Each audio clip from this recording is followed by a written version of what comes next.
आदमी कुर्बानी करता है, जानवर ज़िबा करता है, उसमें भी तकवा होना चाहिए। अल्लाह ने कहा अल्लाह के पास तुम्हारे कुर्बानियों के जानवर का गोश्त और खून नहीं पहुंचता। ला यनालल्लाह लुहूमुहा वला दिमाउहा, न गोश्त पहुंचता है न खून पहुंचता है अल्लाह के पास। वलाकिन यनालुहु तक़वा मिनकुम, बल्कि अल्लाह रब्बुल आलमीन तुम्हारे दिलों का तकवा देखता है।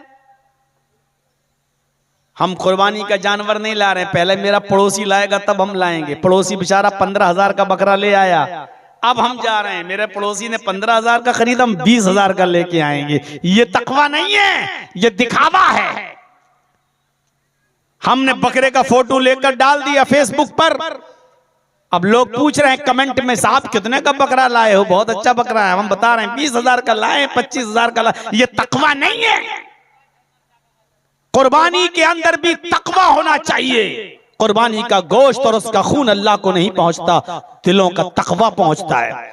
इसलिए ये कहना गलत है जो लोग ये कहते हैं अपनी तकरीरों में और जलसों में या मिंबरों पर खड़े होकर कि कयामत के दिन कुर्बानी के जानवर पर बैठकर हमें पुल सिरात क्रॉस करना पड़ेगा। वो पुल सिरात जो बाल से ज्यादा बारीक है और जो तलवार से ज्यादा तेज है, कुर्बानी के जानवर पर बैठकर आदमी पुल सिरात क्रॉस करेगा। ये हदीस मौजू और मनगढ़ंत है, ये हदीस ही नहीं है। अहादीस मौजूआ के नब्बास हाफिज अहमद इब्न हजर अस्कलानी ने लिखा है कि ये मौजू और मनगढ़ंत रिवायत है। एक आदमी 80 साल तक जिंदा रहा, 35 साल के बाद या 40 साल के बाद उसने कुर्बानियां शुरू की। उसने कभी मेंढा ज़िबा किया, कभी बकरा ज़िबा किया, कभी गाय ज़िबा की, कभी कोई और जानवर ज़िबा किया। 30-35 साल में वो अलग अलग किस्म के जानवर ज़िबा करता रहा। तो मुझे बताइए कि वो कौन से जानवर पर बैठकर वो पुल सिरात को क्रॉस करेगा? कौन से जानवर पर बैठकर पुल सिरात क्रॉस करेगा? एक गाय में तो 7-7 हिस्से होते हैं, 7 लोगों की तरफ से एक जानवर ज़िबा किया जाता है। तो कौन 7 आदमी और कौन सी कुर्बानी पर बैठेंगे, इस साल की या इससे पहले वाली या आने वाली? इसलिए मेरे भाइयों, जो चीज हमारी अकल में नहीं आ रही है, अहादीस मौजूआ के नब्बास अहमद इब्न हजर अस्कलानी ने कहा है कि ये मौजू और मनगढ़ंत है। ऐसी बातों पर यकीन नहीं करना चाहिए। कुर्बानी जो है उसके अंदर भी तकवा होना चाहिए। यहां अल्लाह रब्बुल आलमीन ने फरमाया, मुसलमानों, जिस तरह तुम इन चीजों से उसके हक के मुताबिक डरते हो, मुझसे भी डरो जैसा मुझसे डरने का हक है। या अय्युहल्लज़ीना आमनुत्तकुल्लाह हक्का तुकातिह, ईमान वालो तुम अल्लाह से डरो जैसा कि उससे डरने का हक है। अल्लाह से डरने का हक क्या है? अल्लाह ने जिन कामों के करने का हुक्म दिया है उन कामों को करो, और ये बताया है कि ये काम करने से तुम जहन्नम में जाओगे। तो जो काम हमें जहन्नम में ले जाने वाले हैं उन कामों से हम डरें, उन कामों को हम ना करें। ये है अल्लाह से डरने का मतलब।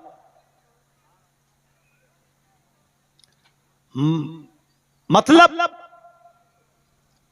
शराब पीने को दिल कर रहा है, शराब की बोतल हमारे हाथ में है, शराब का जाम हमारे हाथ में है। इस मौके पर अल्लाह से डरने का मतलब क्या है? शराब को देखकर भागो? नहीं। बाप नहीं देख रहे, मां नहीं देख रही, बीवी नहीं देख रहे, बच्चे नहीं देख रहे, दोस्त नहीं देख रहे, लेकिन अल्लाह तो देख रहा है। ये अल्लाह का डर, ये अल्लाह का खौफ हमारे अंदर पैदा हो जाए और हम इसलिए शराब नहीं पिए क्योंकि हमें अल्लाह तो देख रहा है। ये है डरने का मतलब, जैसा कि रोजे की हालत में हम करते हैं।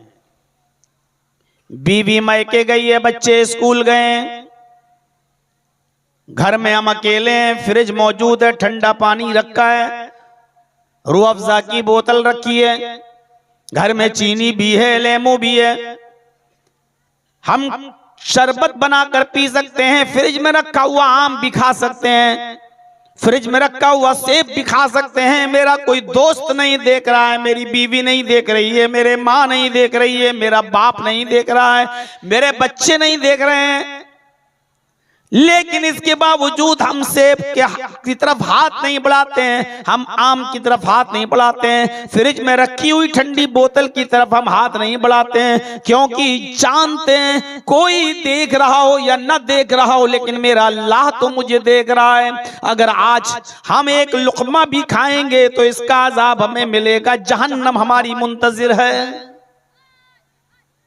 उस रोजेदार बंदे को अगर खाने से और पीने से कोई चीज रोक रही है तो वो है अल्लाह का डर।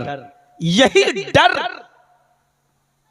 हक है। अल्लाह से डरने का मतलब यही है, हक तुकाती का मतलब यह है कि उससे कैसे डरा जाए, जैसे उससे डरने का हक है।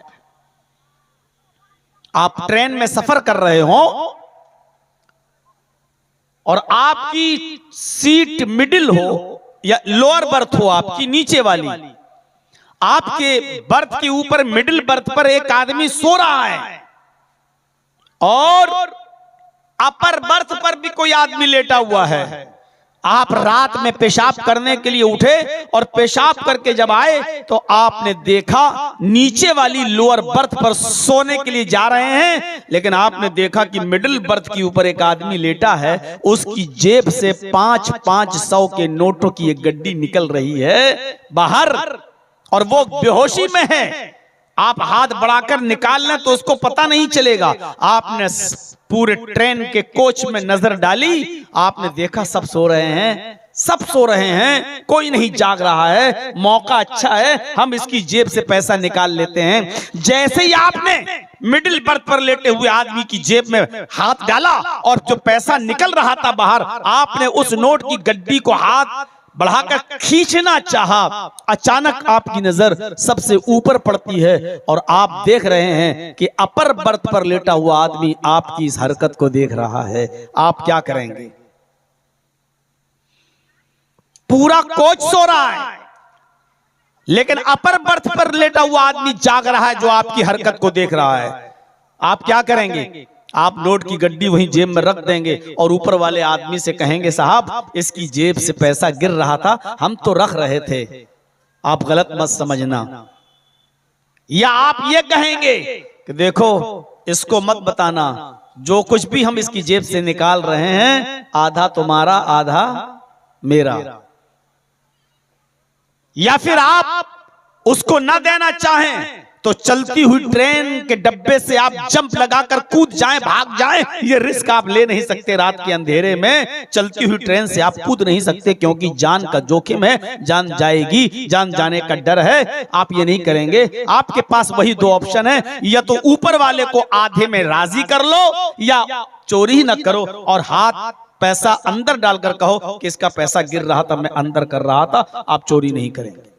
क्यों? क्योंकि ऊपर वाला आपकी हरकत को देख रहा है। हम जब भी कोई गुनाह करें, गुनाह के करीब जाएं, चोरी, डकैती, जिनाकारी, शराब नोशी, और उस वक्त ये तसव्वुर हो जाए मेरे दिल में कि दुनिया की कोई ताकत हमें नहीं देख रही है, लेकिन अल्लाह रब्बुल आलमीन की निगाहें तो हमें देख रही हैं, अल्लाह तो देख रहा है। जब ये तसव्वुर हमारे दिल में अगर पैदा हो जाए तो हम उस गुनाह को नहीं करेंगे। और यही हक़ तुक़ातिही का मतलब, या अय्युहल्लज़ीना आमनुत्तक़ुल्लाह हक़्क़ तुक़ातिही, ऐ ईमानो वालो तुम अल्लाह से डरो जैसा कि उससे डरने का हक है। अल्लाह के नबी तो नमाज के बारे में भी कहते हैं कि डरो। नमाज कैसे पढ़ो? आज हमारी नमाजें कैसी होती हैं? वो डर नहीं है। नमाज में भी डर दिखाई देना चाहिए अल्लाह का। ये नमाज नहीं है अल्लाहु अकबर सुब्हानक अल्लाहुम्मा व बिहम्दिका व तबारक अस्मुका व तआला जद्दुका व ला इलाहा गैरुक, ये नहीं। आप ये जो दुआ है उसको पढ़ने के लिए, नमाज पढ़ने के लिए नहीं बुलाया जा रहा आपको। आप बहुत आसानी के साथ और सुकून के साथ अल्लाह की हम्द बयान करो। सुब्हानक अल्लाहुम्मा व बिहम्दिका व तबारक अस्मुका व तआला जद्दुका वला इलाहा गैरुक। एक एक लफ्ज को धीरे धीरे पढ़िए ताकि अल्लाह की हमद व सना बयान हो। ये तो ऐसे हो गया जैसे हम ये कह रहे हो अल्हम्दुलिल्लाह रब्बिल आलमीन अर्रहमानिर रहीम मालिकि यौमिद्दीन इय्याका नअबुदु व इय्याका नस्तईन। ये क्या है? ये अल्लाह की तारीफ कहाँ है? सारी तारीफ अल्लाह के लिए है जो सारे जहान का मालिक है। ये कोई तारीफ है? तमाम तारीफें उस अल्लाह के लिए जो दोनों जहान का रब है, बड़ा ही मेहरबान इंतहाई रहम करने वाला है, कयामत के दिन का यौम जज़ा का मालिक है।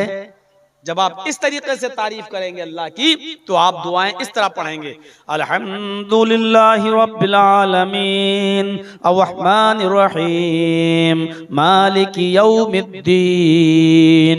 आप इस तरीके से नमाज पढ़ेंगे तो ये है अल्लाह का डर, ये रस्म है। अल्हम्दुलिल्लाह रब्बिल आलमीन अर्रहमानिर रहीम मालिकि यौमिद्दीन इय्याका नअबुदु व इय्याका नस्तईन इहदिना सिरातल मुस्तकीम सिरातल लज़ीना। आप ये दुआ मांग रहे हैं अल्लाह से, इहदिना सिरातल, अल्लाह मुझे सीधा रास्ता दिखा, अल्लाह उन लोगों का रास्ता दिखा जिनके ऊपर तूने अपना इनाम नाजिल किया। ये आप मांग रहे हैं। इहदिना सिरातल मुस्तकीम, आय अल्लाह मुझे सिरात मुस्तकीम पर चला, आय अल्लाह मुझे नेक राह पर चला, हमें सीधे राह पर चलने की तौफीक दे। सिरातल लज़ीना अनअमता अलैहिम, आय अल्लाह मुझे उन लोगों के रास्ते पे चला जिनको तूने अपने इनाम से नवाजा है, जिनको तूने इनाम दिया है। गैरिल मग़ज़ूबि अलैहिम वलद्दाल्लीन, अल्लाह मुझे उनके रास्ते पे मत चला जो तेरे गैज़ो गज़ब और गुस्से से हलाक व बर्बाद हो गए। यहूद व नसारा के रास्ते पे मत चला। इस तरीके से दुआ मांगे आप।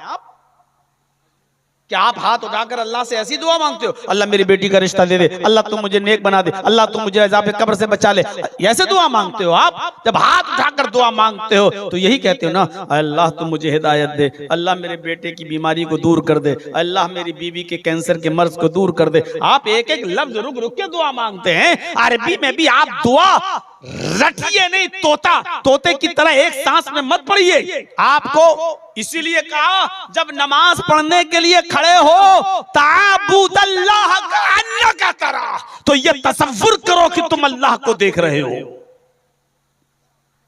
तुम अल्लाह को देख रहे हो। फ़इल्लम तकुन तराह फ़इन्नहु यराक, अगर ये तसव्वुर नहीं कर सकते कि तुम अल्लाह को देख रहे हो तो ये तसव्वुर कर लो, ये सोच लो कि वो तुम्हें देख रहा है। जब हमें ये तसव्वुर हो जाए कि हम पुलिस के सामने हैं या सीसीटीवी कैमरे के सामने हैं, तो कोई आदमी चोरी करेगा, कोई आदमी जुआ खेलेगा। जब हमारे अंदर ये तसव्वुर हो जाए कि अल्लाह हमें देख रहा है तो कोई आदमी फिर गुनाह करेगा नहीं करेगा। तो नमाज के अंदर भी तक़वा होना चाहिए, नमाज के अंदर भी परहेजगारी होनी चाहिए, नमाज के अंदर भी अल्लाह का खौफ होना चाहिए। हर इबादत के अंदर तक़वा है, ये तो नमाज के अंदर तक़वा आ गया। इस तरह नमाज पढ़िए। कौवे की चोंचे मत मारिए, सुभान रब्बिल अज़ीम, सुभान रब्बिल अज़ीम, सुभान रब्बिल अज़ीम, अल्लाहु अकबर। ये कौवे की चोंचे मारने के लिए आपको मस्जिद में नहीं बुलाया गया।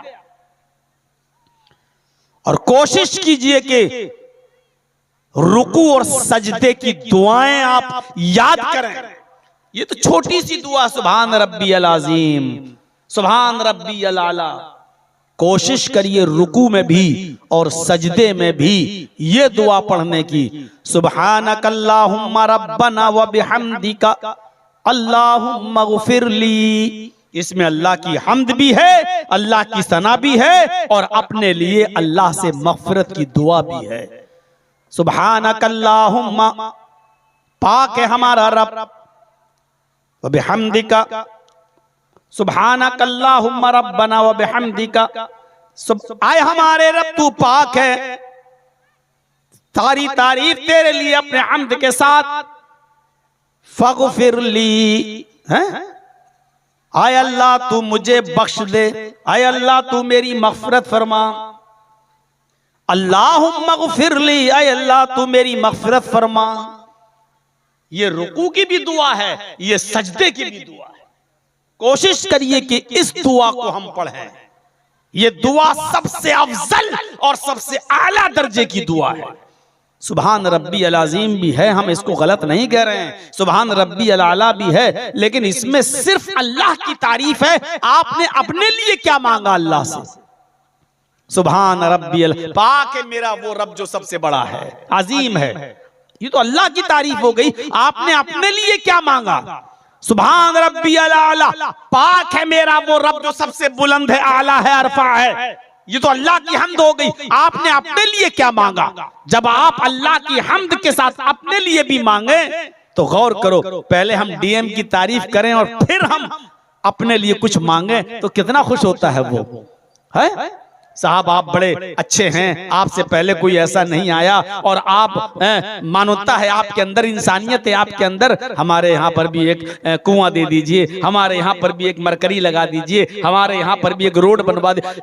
जब आप उसकी तारीफ करके फिर कुछ मांगे, और यही एप्लीकेशन का एक तरीका है, आप पहले लिखते हो ना, श्रीमान महोदय सेवा में निवेदन है, पहले आप तारीफ करते, महोदय सबसे बड़े दयालु कृपालु रहमदिल, मेरी आप से ये कृपा है, ये अपील है कि आप हमारी 3 दिन की छुट्टी दें, 5 दिन की छुट्टी दें, कृपा होगी। पहले आप तारीफ करते हैं, फिर अपनी गुजारिश रखते हैं। ऐसी अल्लाह की पहले हम्द बयान कीजिए, फिर अपने लिए मांगिए। सुब्हानकल्लाहुम्मा रब्बना व बिहम्दिका अल्लाहुम्मा ग़फ़िरली।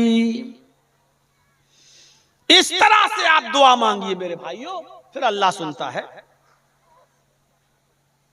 कबूल करेगा। नमाज के अंदर भी अल्लाह का डर। और सुनिए, जरजीत साहब किसी मदरसे में पढ़ाते हैं, एक मिसाल दे रहा हूं, सुबह फजर की नमाज में अजान हुई, दरवाजा खटखटाया मदरसे में बच्चों का, अब बच्चे डर की वजह से मदरसे में जल्दी से मस्जिद में भाग रहे हैं। अरे बहुत मारने वाला मौलाना है, अगर हम नमाज के वक्त सो गए तो हमारी पिटाई लगेगी। उस्ताद के डर से मस्जिद में चले गए। या जुमा हम शनिचर को हम मस्जिद में नहीं आए, इतवार को मस्जिद में नहीं आए, सोमवार को मस्जिद में नहीं आए, मंगल को मस्जिद में नहीं आए, बुध को नहीं आए, जुमेरात को बाजार में रहे, मस्जिद में नहीं आए, और जैसे ही जुमा आया हम पहली सफ में मस्जिद में पहुंच गए, सऊदी अरब का रुमाल डालकर अगली सफ में बैठे हुए हैं। और जुमे के दिन भी इसलिए आए कि पूछा जा रहा है, आप पूरे हफ्ते मस्जिद में नहीं दिखे, आप जुमे के दिन कैसे आ गए? जरजीत साहब ने कहा आज जुमा है, अगर जुमे की नमाज भी नहीं पढ़ेंगे तो मोहल्ले वाले ये कहेंगे कि कितना बड़ा कमीना इंसान है, जुमे तक की नमाज नहीं पढ़ता है। देखिए, हमने जुमे की नमाज तो पढ़ी, लेकिन गांव वालों के डर से, मोहल्ले वालों के डर से, ये अल्लाह के डर से नमाज नहीं पढ़ी है, इसलिए ये नमाज नहीं है, ये शिर्क है।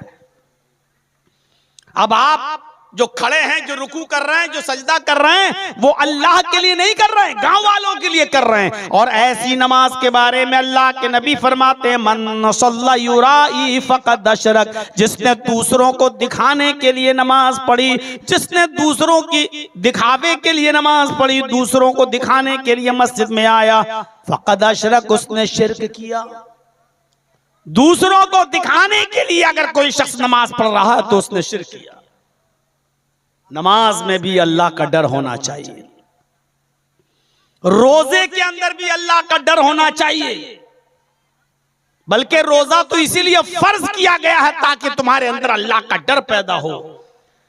या अय्युहल्लज़ीना आमनू कुतिबा अलैकुमुस्सियामु कमा कुतिबा अलल्लज़ीना मिन क़ब्लिकुम लअल्लकुम तत्तक़ून। ईमानो वालो, तुम्हारे ऊपर रमजान के महीने के रोजे फर्ज कर दिए गए, जिस तरह तुमसे पहले के लोगों पर फर्ज किए गए थे।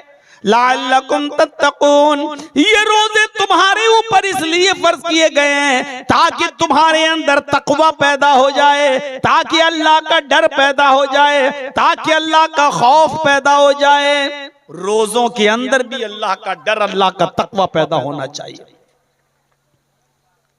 आप रोजेदार की दावत कर दें इफ्तार की, तो बहुत से लोग बेरोजेदार भी इफ्तार में आ जाते हैं और ऐसा चेहरा बना लेंगे जैसे लगेगा कि बाकी बेचारा बगैर सहरी की रोजा रखे हुए हैं।